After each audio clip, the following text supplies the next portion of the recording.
Casa Cultural de las Américas presenta el 9º Festival Internacional de Literatura, que convocará, como todos los años, lo más representativo de la poesía y de la narrativa de América y España en este episodio.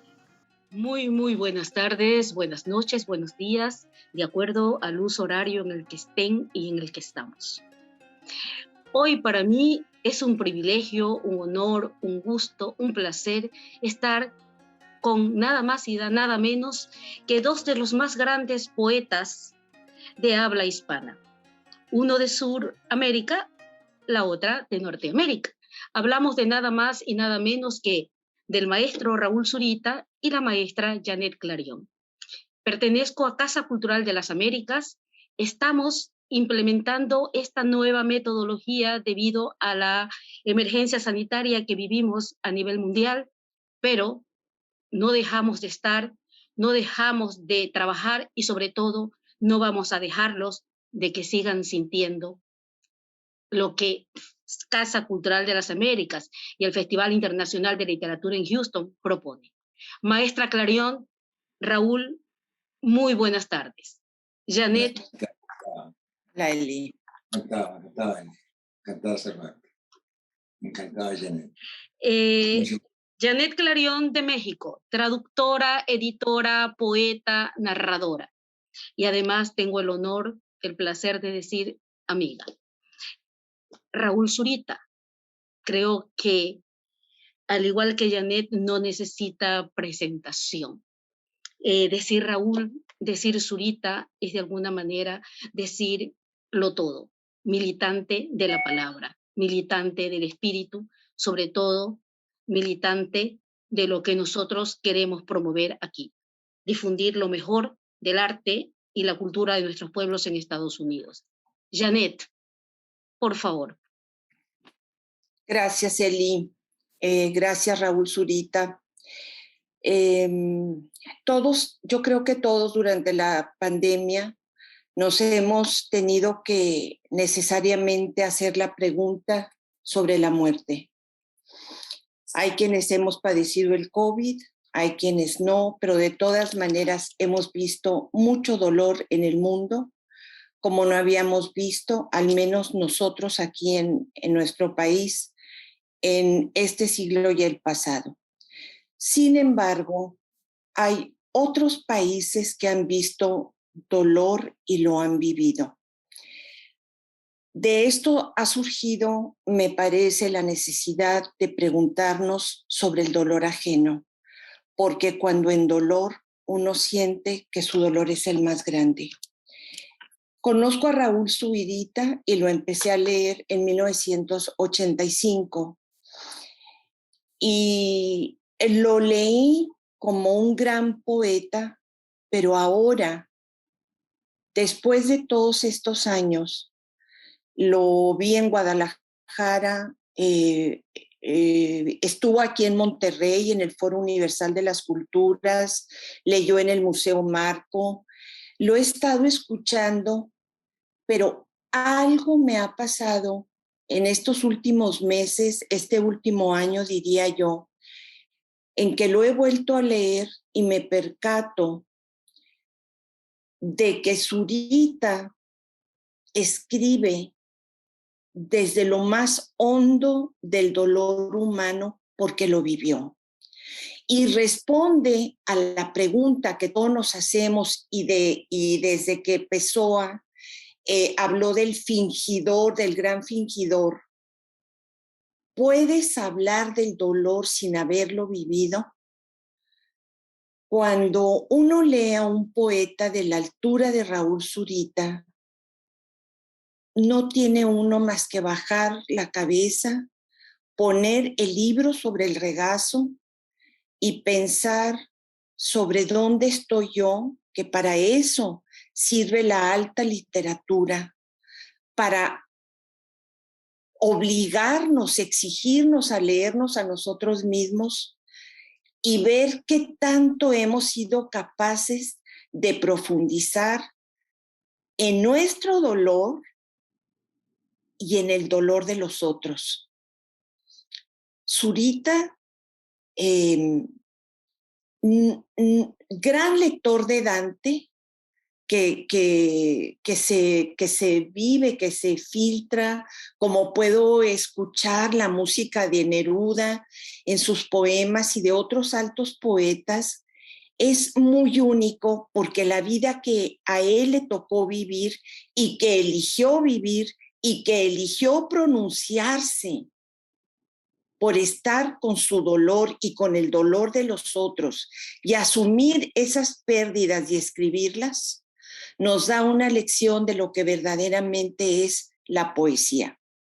Le han hecho entrevistas, escuché varias entrevistas, alguna realizada en una librería de Chile, en donde le dice maestro el entrevistador, un periodista, maestro Zurita, háblenos de la palabra poética.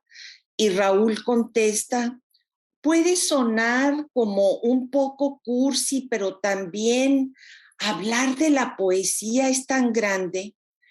Y dijo algo que yo encuentro en su obra. Para que la poesía verdaderamente sea poesía, cada palabra escrita en la página tiene que decir algo. Y eso es lo que tiene la obra de Raúl. Cada página, cada palabra está pensada, está sentida y está vivida. Roberto Juarrós nos enseñó que no hay mejor o peor poesía, que simplemente o es poesía o no lo es. Pero con Raúl, yo no estaría tan de acuerdo con Juarrós. Hay altísimos poetas que nos llevan incluso a preguntarnos qué estamos nosotros haciendo en ese mismo campo cuando ellos se han pronunciado con toda la fuerza del dolor, con toda la fuerza del amor y con toda la fuerza de su palabra. Yo, Elizabeth Quila, te felicito a Casa Cultural de las Américas, a Raúl Zurita, solo le puedo agradecer la existencia, su paso por este mundo, porque nos hace ver que nuestro paso por la vida tiene un sentido. Gracias, Raúl, y gracias, Eli. Infinitas gracias, Janet. Muchísimas gracias. Muchas gracias, Janet. Maestro, antes de comenzar con las preguntas y con la lectura de su obra, me gustaría leer un párrafo, el segundo capítulo de su última novela, de la nueva novela del Premio Reina Sofía de Poesía Iberoamericana, que se llama Sobre la noche, el cielo y al final el mar. He vuelto, cabe anotar, a este párrafo, creo que 4 veces, lo he subrayado con diferentes colores, porque en tan poco tiempo, algo que no acontece con la mayoría de la literatura, en tan poco tiempo siempre me da otras versiones. Vuelve atrás. Ves de nuevo la ciudad hecha de gemidos, de sollozos y pesares, y el río estrecho y maloliente que la cruza. Es donde arrojan en la madrugada los cuerpos de los asesinados en la noche anterior.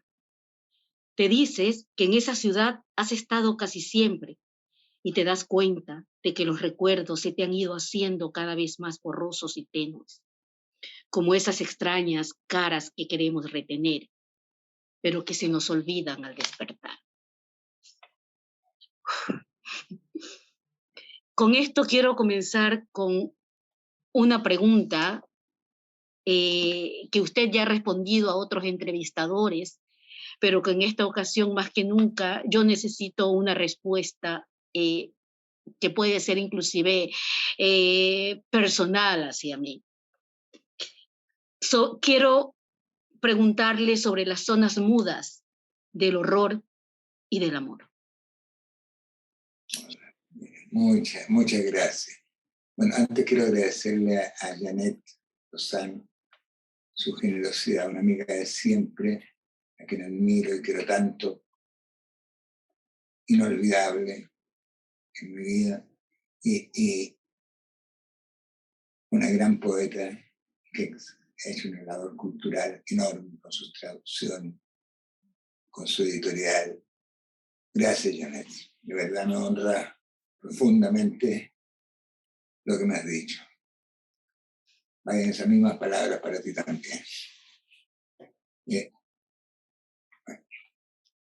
Yo creo que consideran tres cosas. Creo que el dolor es inexpresable. Yo creo que el amor total también es inexpresable. Cuando tú tienes una experiencia extrema de dolor, extrema, de sufrimiento, de soledad, todo lo que dicen no implica nada. Incluso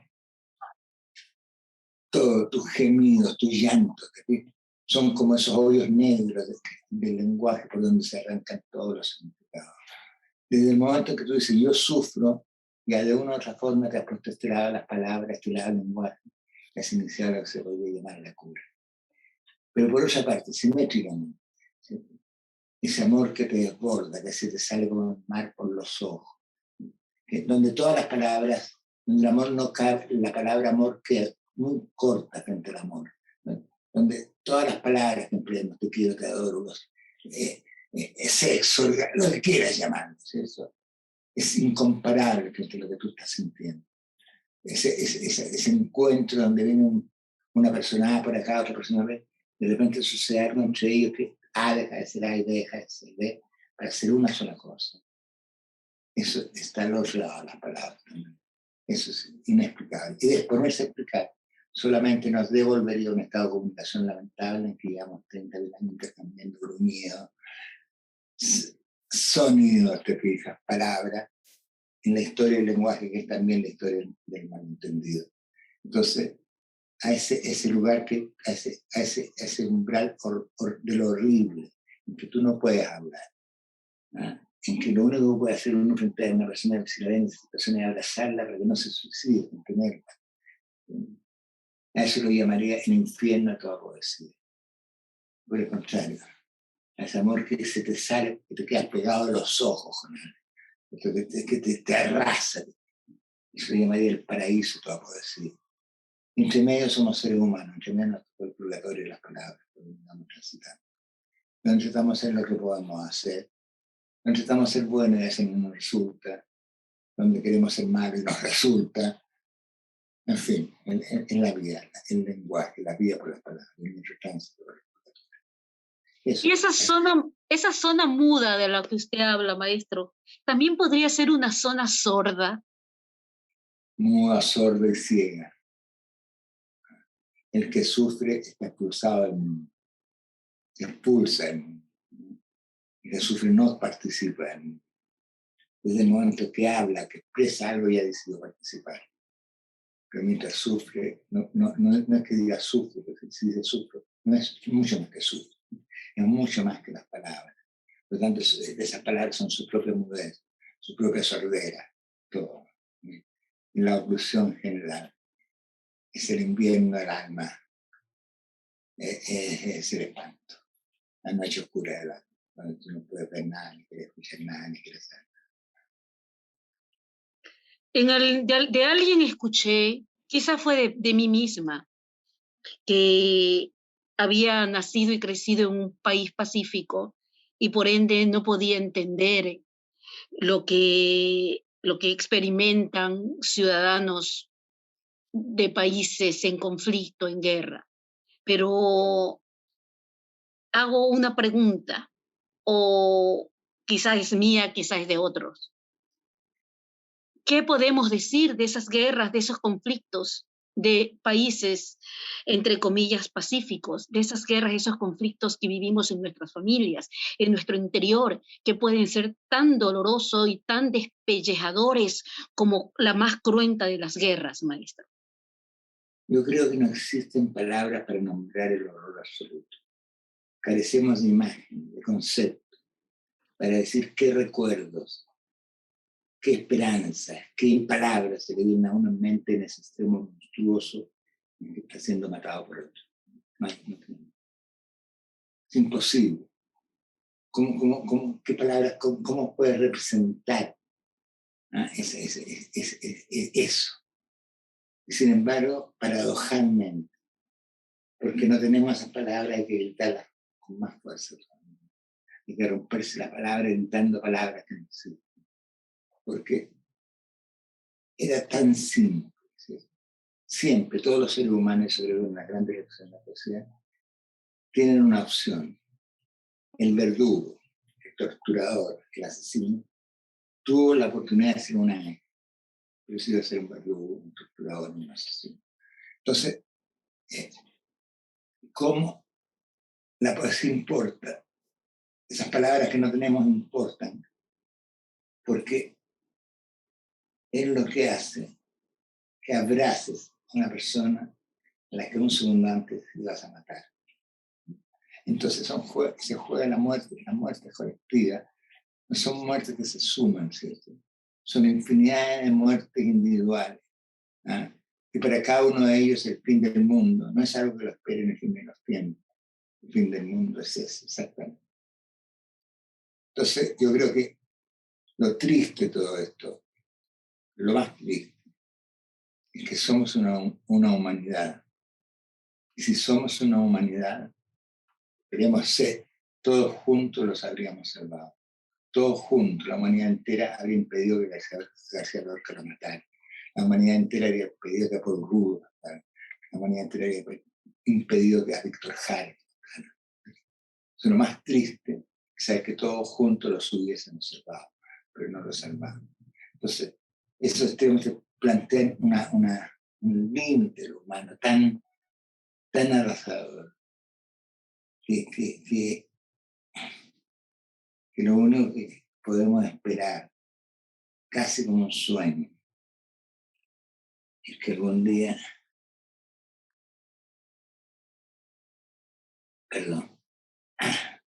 sí, que algún día dejemos de matar.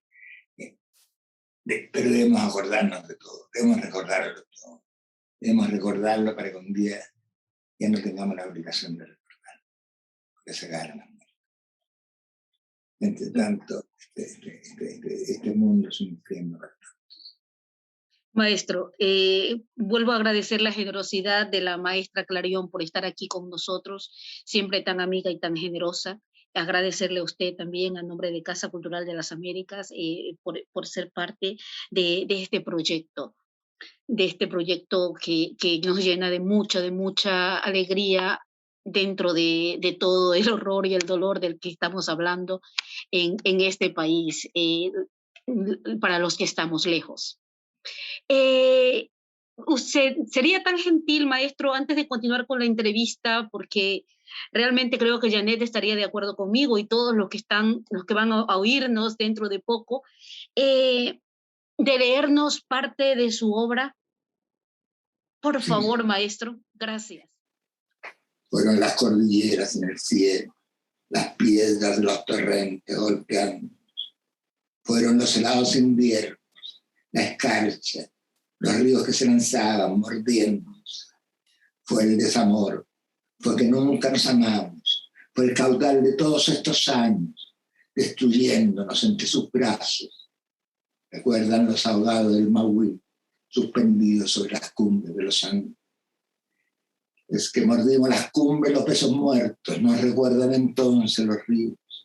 Barrimos el cielo, los volcanes, las cordilleras más heladas que nos besaban. Barrimos el viejo mar que cae bramando. Repiten las aguas del alto Biobío, crecidas, derramándose. Fue que nunca nos amamos, fue el invierno, fue que los cauces se nos vinieron al cielo los ahogados. Y ahora bajan a vuestros besos muertos. Replican las inmensas nieves muertas, besándonos igual que los torrentes del Báquer, igual que el Pacífico, igual que todos los ríos que se arrojaron sobre este mundo. Sí, pero ¿por qué el mal? Les volvemos a preguntar nosotros, los ahogados del amor flotando sobre los Andes, suspendidos, preguntándoles. Afortunados o desafortunados. Esperanza, una palabra que puede significar tanto y a la vez no decir nada, maestro. Su poesía desgrana eso. ¿Cómo podríamos de alguna manera permitir que personas que no son estudiosas de la literatura, que generalmente inclusive no leen poesía, que es la mayoría de las personas que son parte de nuestro proyecto de Casa Cultural de las Américas, porque es nuestro propósito tratar de que la poesía nos llegue a todos. ¿Cómo podríamos abordar la poesía en general, no digamos solamente la poesía de Raúl Zurita, que como dijo la maestra Clarion, ya es parte de otro nivel? No lo sé, no lo sé. ¿Cómo decirle lo que Bach a alguien que no le guste la música? No lo sé. Me gustaría saberlo, pero ahora, yo creo que la poesía está en tantas partes también, no necesariamente en los poemas. Hay películas que equivalen a leer 10 poemas. Hay novelas, son increíbles. Entonces, si a alguien no le gusta esta estructura, puede decir, no, hay otras cosas. No creo que se pueda obligar a nadie, ni en el colegio ni en ninguna parte. Pero sin duda es un niño de pequeño, escucha poemas, escucha copla. Mi hojalandia va a morir, es una moneda corriente, morir es una costumbre que sabe tener la gente. Eso es de Borges. Si la escucha, si nace, lo más probable es que le guste después, ¿cierto? Pero si no es así, hay otra cosa. Yo acabo de ver una película tan increíble, se llama Lázaro Felice, una película italiana. La vi. La vi de una bondad pura, donde es tan maravillosa, ¿cierto? Que no importa que si usted la conmovió, y a alguno lo conmovió, no importa que no haya leído poesía en su vida. Vio esa película, vale. Es una montaña de emociones la película, donde y de alguna manera le enseñan a escalar, a llegar, a estar allí, a alcanzar la cúspide, y luego que está en la cúspide uno no saber qué hacer, cómo retroceder o cómo lanzarse al abismo. La bondad pura, la bondad sí, pura. Eso es. En su plenitud. Su plenitud. Maestro, de todas las entrevistas que he leído y he escuchado de usted, hubo una de las preguntas que me hizo rememorar mi propia juventud, me hizo reír inclusive, reía a solas, sobre la etapa en que usted robaba libros. Dura etapa. Sí. Entonces, porque cuando yo iba a la universidad, yo estudié literatura primero, una de nuestras profesoras decía que no podíamos aprobar la materia si no robábamos un libro. Y era en la época en que todavía no estaban las maquinitas en que saben que una ha salido sin que suene y todo lo demás. O sea, una tenía que ver dónde se metía el libro y demostrar con otro compañero que generalmente no era amigo, demostrar que habíamos robado el libro. Entonces, y a partir de eso me vino no solamente la remembranza un poco cómica del momento, que nada que ver comparado con lo que vivió usted, con lo que han vivido muchas personas, con lo que hemos vivido muchas personas en diferentes áreas. La cuestión de comparar la necesidad con la adrenalina. ¿Cómo podríamos hacer un parangón de estas dos circunstancias, maestro? Y creo que todo poeta, hombre o mujer, hace un momento entre si ser un artista o ser un delincuente. Eso es una elección. Y se toma un camino, pero se toma otro. Pero es un recuerdo para mí duro el de los libros, porque yo no lo hacía para leer. Lo sé. Hacía, ya le comía a mis hijos, ¿me entiendes? O sea, eran situaciones de una pobreza tan desesperante, tan desesperada. Claro, ahora me río, porque estaban mis libros, estaban en las vitrinas, pero yo no podía entrar en ninguna porque en todas estaba fichado. Entonces ya mis libros en las vitrinas, pero yo no podía entrar. Fue una época dura, fue la época de la dictadura. De la dictadura chilena solemos acordarnos mucho de las torturas, el miedo de los exiliados. pero son pocos los que se acuerdan de lo que era la pobreza. Esa pobreza absoluta, cuando se conseguía un trabajo precarísimo, y un tipo te miraba y te decía, para mí, pues, me tinca que tú eres rojo. No tenés que quedarse callado, no decir nada. Entonces, todas las humillaciones que se conllevaban. Fue una época muy terrible. No obstante, lo de los libros fue divertido, tenía una parte divertida. Como usted dijo hace un rato, o sea, fue un momento muy duro de su vida que en este momento puede parecerle un poco inclusive divertido, ¿no? Y que de alguna forma nos ha pasado a muchos determinadas circunstancias que en ese momento inclusive creímos que no íbamos a sobrevivirla y que luego la recordamos y es parte de una experiencia inclusive a veces necesaria. Yo recuerdo que en esa época, toque que a las 7 de la tarde, toque que de verdad, ¿me entiendes? O sea, salir de la calle, correr riesgo de matar en 2 segundos. Yo recuerdo que lo único que uno tenía era el otro, el amigo, la compañera, la mujer. Porque ¿cómo podías cruzar esa noche tan cerrada si no eras abrazado con otra persona? Y así lo fuimos cruzando. Es una época para mí fuerte, de grandes recuerdos, creo que algunos están retratados en el libro que menciona. Y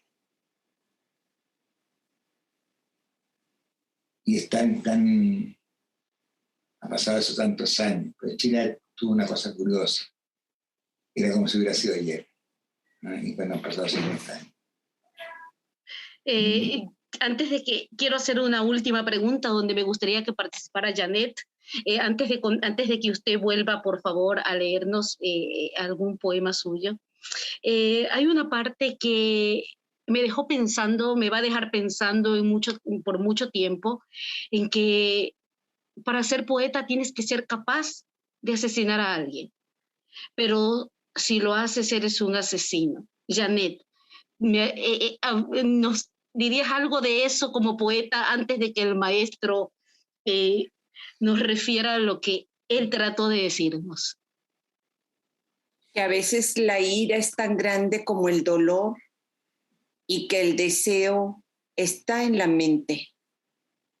Cuando el dolor es tan grande, ese puede ser un deseo que no lo vas a llevar a cabo, pero hay tanta injusticia de la que hablaba en este momento Raúl, de la que me ha platicado también Víctor Ramírez, que lo que a mí me llama la atención es en dónde está el resto del mundo, y es lo que tiene la poesía de Raúl. Lo acaba de mencionar, tiene que estar congregada la humanidad porque todos juntos podemos ser tan desdichados o tan humanamente felices como podamos. Gracias, Janet. Maestro. Sí, Janet tiene toda la razón. Yo lo veía del siguiente punto. La misión del artista no es ser un santo, ni es ser un iluminado. Al santo se le aparecen estas mujeres desnudas con sus tentaciones, ¿sí? Y el santo cierra los ojos, se aguanta, es un santo. En el iluminado se aparecen unos monstruos increíbles, con todo, tipo, los vence en su mente y se ilumina. El artista y el poeta tienen que dar cuenta de ello. No pueden ni eliminarlos ni superarlos, están ahí, al frente, porque son parte de la humanidad. Entonces, yo digo, el que no es capaz de matar a un ser humano, un hombre, pero matarlo físicamente, no va a ser nunca un poeta, porque nunca va a poder tocar esa zona oscura que habita en nosotros, esa reserva de criminalidad sin la cual tampoco hay, porque no somos santos. Entonces, no hay que ponerse solamente en el lugar de la víctima, sino ponerse en el horroroso lugar del verdugo. No hay que ser solamente el tipo al que le están llenando la boca con pasto y tierra para ahogarlo, sino que tiene que ponerse también en el lugar de que uno es el que está ahogando a otra persona. Entonces, ahora, si lo hace, si pasa el borde, es un repugnante asesino. Pero si no es capaz de hacerlo, hubo mucho que hacerlo. Gracias. Maestro, nos haría el honor, nos daría el placer de leer otros de sus textos, por favor. Es el amor. Ese es el amor. Ahí ese es el amor. Ahí ese es el amor que hemos llorado tanto. Se largan los ríos que se aman, partiendo, cielo abajo, arrojándose sobre las praderas que lloraban mirándose. Nosotros somos las montañas que lloraron mirándose. Dicen los ríos que las llamaban, arrastrándolas, borrascosas, tras las largas praderas que los vientos subían.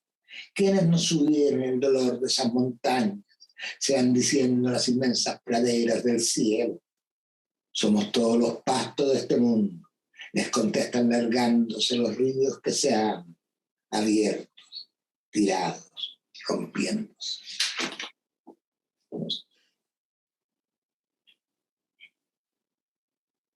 Maestro,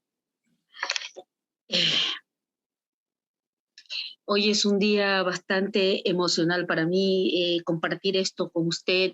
Es la primera entrevista que realizo para Casa Cultural de las Américas en este festival. Por eso quería tener el honor y el placer de que nos acompañara Janet, porque definitivamente, como le decía a mi compañero el día de hoy, estoy muy nerviosa. Estar con Raúl Zurita, estar con Janet a la par, me tenía muy, muy nerviosa.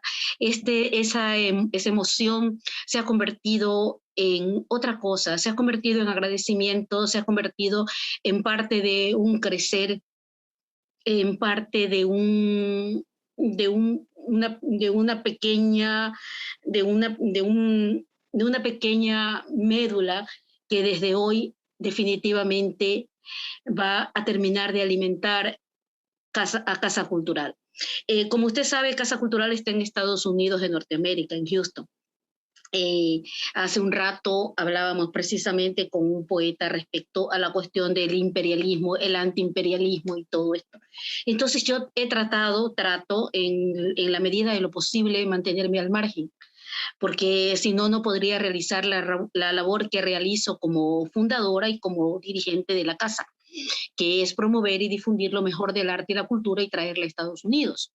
Entonces, tratar de mantenerme al margen, pero es tan difícil, es a veces imposible no tomar un partido.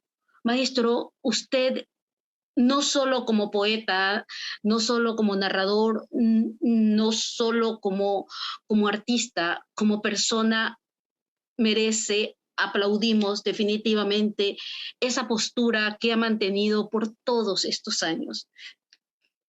Creo que mi última pregunta es si Janet no tiene otra, porque estoy casi sin palabras y eso es algo bastante raro en Elizabeth Kila. Sería, ¿cómo conseguir eso? ¿Cómo conseguir mantener una postura pese a todo? Más allá de la historia, más allá de la experiencia, más allá del horror y más allá del dolor, maestro. Bueno, yo no sé si tengo una postura, ni soy tan... Creo que todos hacemos lo que podemos. Hacemos lo que podemos en la medida de nuestras fuerzas, en la medida de nuestras circunstancias. Si hay algo horroroso, es pedirle a un ser humano que sea un héroe. Porque no está en la naturaleza de nadie ser un héroe. No se puede pedir. Entonces, creo que en la medida que uno tenga conciencia de su propia fragilidad, de la pequeñez de su poder, y lo asuma, es posible que tenga algo para decirle a los seres humanos que son iguales. Porque somos tan semejantes.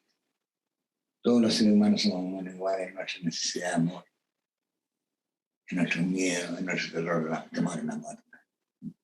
Es como si fuéramos distintas metáforas de lo mismo. El asunto es tratar de no mentirse o mentirse lo menos posible. Y saber que es corto, que esto se pasa. Tal vez así uno puede ser mínimamente consecuente con cosas más grandes como la justicia, la verdad y el futuro. Algo así. ¿Tienes una pregunta para el maestro antes de cerrar esta entrevista y proceder a que nos lea un último poema?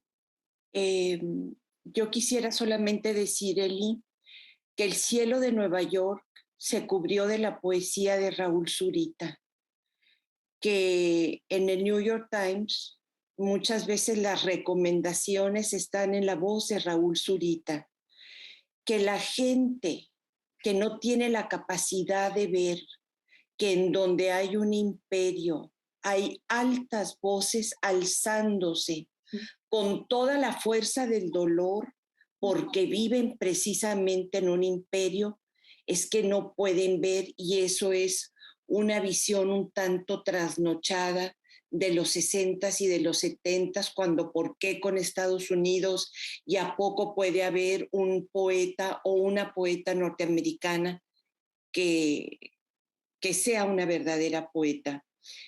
Yo creo que Raúl lo ha estado repitiendo a lo largo de su poesía y es vamos todos juntos. En poesía no hay geografías. Tenemos que oírnos, como lo pidió Hölderlin, los unos de los otros. Tenemos que oírnos en el amor y en el dolor y en la indefensión y en el abandono y en la pobreza, pero somos nosotros, no los no lectores de poesía, somos nosotros mismos y yo me asumo responsable de no haber tenido el desarrollo espiritual, un ensanchamiento interior de mi propia subjetividad para poder abrirme, porque los que estamos llenos de miedo somos los que, voy a hablar desde mí, la que está llena de miedos, la que está llena de temor de hablar o de callar. Por eso siempre digo que me gusta Job. Si hablo, mi dolor no cesa. Si callo, no se aparta de mí. Este dolor que está adherido a la piel del poeta desde su nacimiento es lo que lo tiene que sacar adelante, pero a veces nos tiende a paralizarnos. Pero Raúl Zurita escribió sus poemas en el cielo de Nueva York. Y si tú hablas con Ann Carson, por ejemplo, te va a hablar del cine japonés. Y si hablas con Clara Janés, te va a hablar de Kurosawa. Y Raúl Zurita tiene poemas a Kurosawa. Los que están hablando y borrando fronteras son los poetas. Raúl estuvo en la India, hizo una instalación sobre el niño sirio, que es una joya. Me pongo chinita ahorita que te lo digo. Entonces, hay una cierta santidad. Sí es cierto que el poeta no es un santo, pero sí hay hay que propiciar la belleza por el sacrificio, por, a pesar de todo el dolor que esto produzca, hablar y nombrar, así como lo ha hecho Raúl. Eli, yo te felicito mucho. Siempre tienes el temor y te comprendo porque todos estamos llenos de temores de saber si estás haciendo las cosas al nivel que Casa Cultural de las Américas. Haber tenido estos invitados que tienes, y no porque esté aquí Raúl Zurita enfrente de mí, a quien amo y respeto profundamente, ya con esta tarde estás cumpliendo tu misión. No podemos exigirnos tanto porque vamos a ser infelices y tampoco se trata de venir a ser infelices en la vida. Seamos más humildes en nuestras humanas limitaciones y capacidades. Esto ha sido para mí, bueno, ya no voy a llegar a la conferencia, pero no me he querido ir. Estar aquí cerca de Raúl es un privilegio de vida, te lo digo con el corazón desnudo. Gracias. Igual Agradezco tu solidaridad, Janet, de siempre.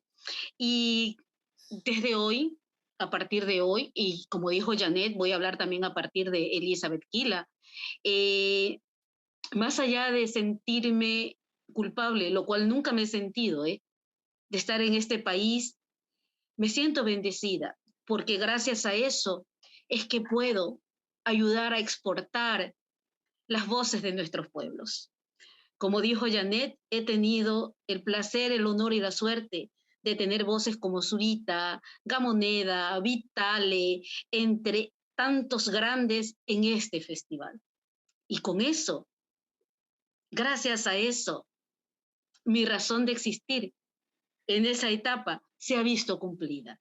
Maestro, por favor, antes de continuar con la entrevista, de terminar con la entrevista, nos haría el honor de leernos un último poema. Gracias. Soy Elizabeth Kila de Casa Cultural de las Américas. Les agradezco por este espacio, tanto a la profesora Janet Clarion como al profesor Raúl Zurita. Muchas, muchas gracias. Raúl, te escuchamos. Se triza mi corazón sin ti, rompiéndose, derrumbándose, como cuando a veces me gritas que no has nacido. Corren los restos sobre las aguas y son los restos de mi corazón. Así se rompen estos ríos y nada hay más allá del lamento, causa abajo, torrente abajo, donde nos precipitamos llorando. Así se rompe mi corazón y nada existe ni nada vive fuera del sostenido curso de tus ríos, fuera del acoso de tus aguas, porque allí vive mi corazón arrasado, acosado por los ríos, por los sueños en que solo a ti te busco. Flores cruzaron los torrentes y más aún se angostan los puentes levadizos cuando te alejas. Han cambiado su curso los ríos y ya luego correrán sobre el cielo. Así también habrán de subir los grandes imperios y el deseo entre la zarza ardiente de tus aguas. Allí vive mi corazón, donde se quiebran estos ríos, y únicamente tú eres su curso. Solo tú navegas.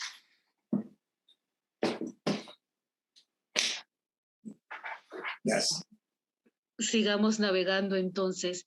Soy Elizabeth Kila. Muchas gracias a HB, nuestro principal patrocinador, al Museo de Fine Arts, nuestro socio en este año, a todos los compañeros y amigos que nos apoyan en Casa Cultural con su voluntariado maravilloso y desinteresado, valga la redundancia de voluntariado. Gracias a amigos como Janet, que siempre están para apoyarnos, pero sobre todo en esta tarde, en esta noche, muchísimas gracias, Raúl, por tu generosidad, por lo que nos estás dando, por lo que nos seguirás dando por los siglos de los siglos. Elizabeth Kila, muchas, muchas gracias. Síganos por todas nuestras redes sociales para que celebremos juntos a América y España. Gracias